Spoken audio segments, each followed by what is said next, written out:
moderator, Ms. Cristiana Diaz. And welcome to Hospitality, where we spill the tea about the in and outs of the hospitality industry. So, I'm pretty sure that all of you guys here are very much familiar with our topic today, since most of the students right here are hospitality management students. But I'm sure some are not in the same college as ours, so I know that you guys are also curious about what happens about our topic for today. Partner, can you please tell us what our topic is today? So for our topic today, it will be about educational Tours! So, thank you so much everyone. We have invited 4 expert students who all have experience with educational tours. They are currently 4th year hospitality management students. So, let's just introduce them one by one. So, for our first guest, we have someone who has gone through international and domestic educational tours. He is currently an intern at BHM41 Cavite. Let us all welcome Mr. Sean Miranda!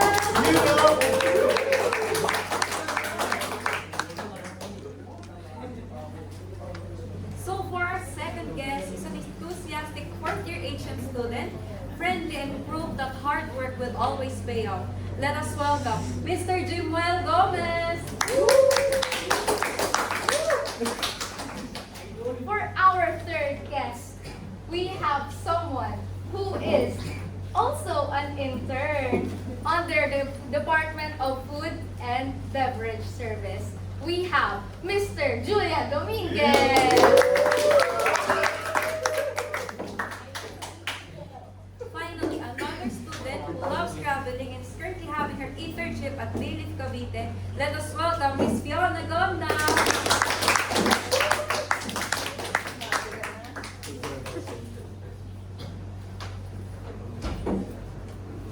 Okay, so good afternoon, our dear experts, and thank you so much for accepting our invitation. So, shall we begin about our topic? So, what are educational tours?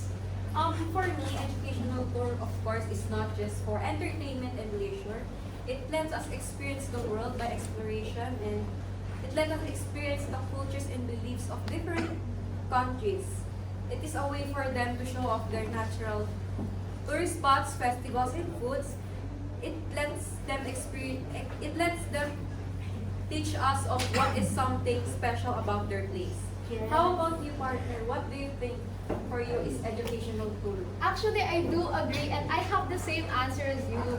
For me, educational tours is all about immersing the students so that they learn what is it actually like to be in the real world, to be exposed in the hotels, the cruises, and the restaurants, which we will also work in our future. So, I think we should ask some of our audience about what they think about educational tours. Should we begin? How about we begin first with Mr. Rodin here? For you, what Favorite is audience. educational tour? Personally, for me, educational tour is the opportunity given to us students who would love to be, to travel around not only locally but internationally, and it will give us the opportunity to learn, as you've said earlier, to give us the lessons or the whatnots of the hotels or the restaurants that we are exposed to, the locations that we are supposed to visit. Yeah, it's about the lessons that we get when we travel. Thank you for your answer, Mr. Rodin. How about from this side? Yes, I do actually have some people who are interested to answer. What is educational tour for you, Mr.? Hi everyone, I'm Dwayne. For me, educational tour is a purpose for us students to be more knowledgeable about our industry, especially the hotels, restaurants, and other different cities that we go to, especially local and international. Also, educational tour for me is about making happy memories with your friends, your classmates, and making such fun ideas and fun experiences. Experiencing different cultures, just as Christiana said, and different foods and leisure activities. Yes, I do actually agree with your answer because for me, educational tours is not only about learning, it's about bonding with the people around you and the people who you're gonna work with in the future. Is there anyone else who would like to answer? I think Mr. Lee has an answer. Yes. Let's give it up for Mr. Lee. So, I think they already have said it all, but for me, it's about incorporating different elements of leisure, fun. Of course, we do not always have to study in schools. We have to mix it up with bonding together, not just from our co-students, but our faculty as well. And that's to build stronger relationships with one another while working and as a student in this university. Yes, thank you so much for your answer, Mr. Lee. So, now, it is time to begin by talking with our expert students who are very willing to share their stories with us. So, our first question would be, let's start from the beginning. So, before you joined educational tours, what do you think is the definition of educational tour for you? Let's start with Mr. Julian. That's a wonderful question. For me, educational tour for me at first is like boring because I think at first we only go to the tourist spot and do nothing and I think it's boring because we are not familiar with the place. But when I experienced it firsthand, it's wonderful because I have my friends and my classmates with me, so that's very enjoyable. Yes, thank you so much for sharing that. Is there anyone else who'd like to share the same experience? On this side? Yes, Mr. I agree with Julian on his definition of the tour at first. You know, I thought they were boring and all we had to do was learn about a place and then do an assignment on it, you know, repetitive stuff. But when I actually went on the tour, it was really different. You know? It was more on the fun side rather than the boring side, which is a really good experience to have as a student. Yes, that's actually right. So, may I ask, what kind of places have you been through? Or have you gone, rather? Did you visit something domestically or internationally? I visited both domestic and international.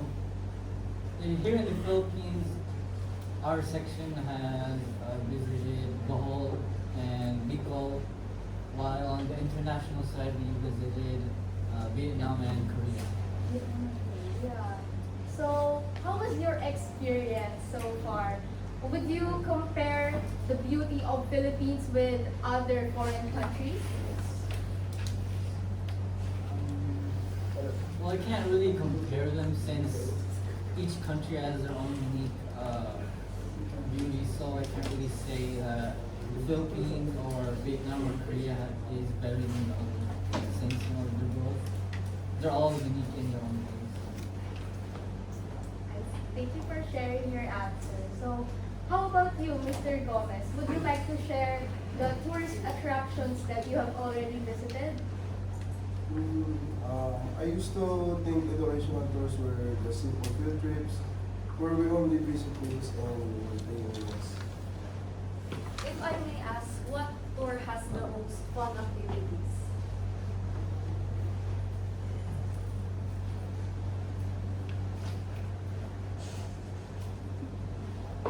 For me,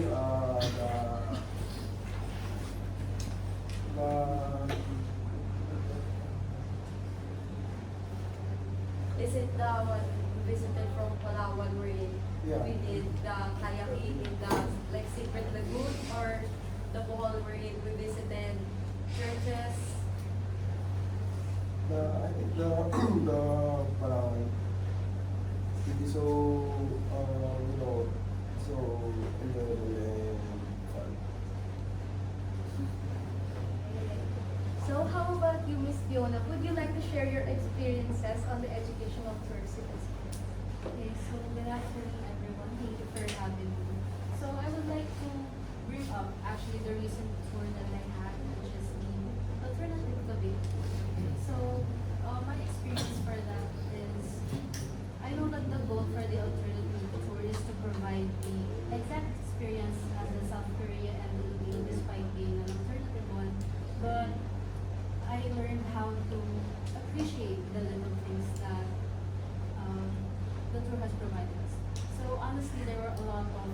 negative happenings that we experienced during the tour, like we didn't get to didn't have enough time to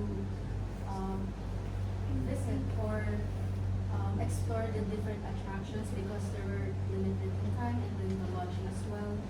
But I realized that despite having those circumstances, I still got to enjoy the tour because of the people that I was with and deciding to look on the positive side of the tour.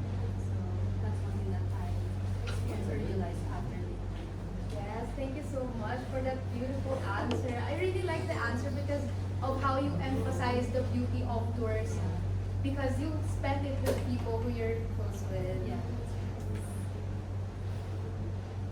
So for our next segment, we will be having our Fast talk.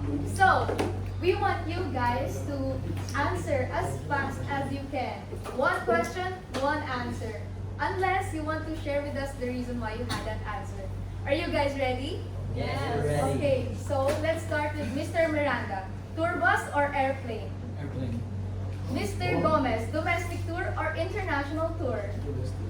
Okay. Miss Fiona Gonda, side tour or hands-on demo? hands-on them. Mr. Dominguez, best part of tour, learning or bonding? Bonding. I like that. Mr. Miranda, bus karaoke or bus sleeping? Bus sleep. Mr. Gomez, tours changed my perspective. Yes or yes? Yes. Miss Fiona Gonda, educational tour. Is it a vacation or experience? An experience. Mr. Sean, yay more tours, yay or nay? Yes. Mr. Gomez, is real industry exciting or scary? Miss Gonda, rain on tour or hot weather? Rain on tour. Mr. Dominguez, local cuisine or familiar food? Oh my gosh. No magazine, man. Mr. Sean again, traveling for learning or traveling for food? Food.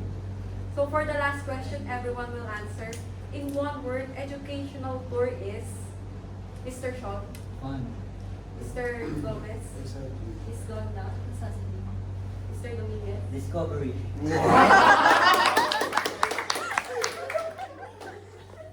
So today we have learned about the experiences of these individual experts with us. We have learned that educational tours are not only about learning but also bonding experience. Through these academic activities, we get to learn about the in and outs of the hospitality industry in hotels, in cruises, and in restaurants. And it helps us become more ready for our future. So we all hope that you have learned something about more on what it is like in an educational course. It is not about just traveling. It is about exposing yourself to the real world and what you are going to dive in as future professionals in the industry. Again, this is Hospitality and thank you for tuning in to our first and last episode.